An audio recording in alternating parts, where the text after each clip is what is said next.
fin janvier, j'étais dans le quartier de Barbès. J'avais un beau livre de portraits politiques que je ne voulais pas moi-même. Et j'ai fait ce que je fais fréquemment. J'ai déposé ce livre bien en vue sur un bord de trottoir en espérant que très rapidement quelqu'un l'adopte et que ce livre trouve son propriétaire.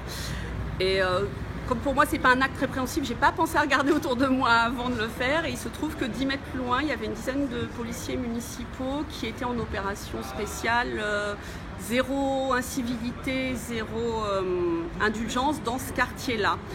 Et donc l'un d'entre eux m'a interpellée en me demandant si c'était moi qui venais de poser le livre, ce que je n'ai pas nié, puisque pour moi c'est presque un acte citoyen de faire ça. Et c'est là qu'il m'a expliqué que c'était interdit, que c'était un dépôt illégal et que donc j'allais être verbalisée. Donc il a dressé le procès verbal, il a pris le livre en photo comme preuve de l'infraction.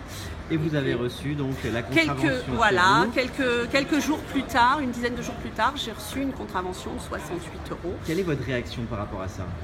Un peu de sidération et puis un peu de... comment dire ?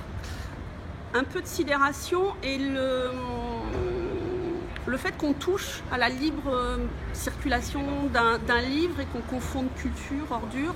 Et je trouvais ça assez ubuesque en fait, et puis assez symptomatique de notre époque où le fait qu'on essaye de tout cadrer, d'appliquer la loi avec zèle, on en perd son bon sens. On en perd son bon sens et on oublie que finalement, c'est juste une envie de partager et que autant un livre, il ne va pas mettre plus de 5 minutes quand il est beau, neuf et de bonne qualité à disparaître, alors que ça ne viendrait jamais à l'idée d'adopter un tas d'ordures qui est resté dans la rue. Alors qu'un livre, en général, les gens sont très contents d'en trouver un, très étonnés et de l'adopter.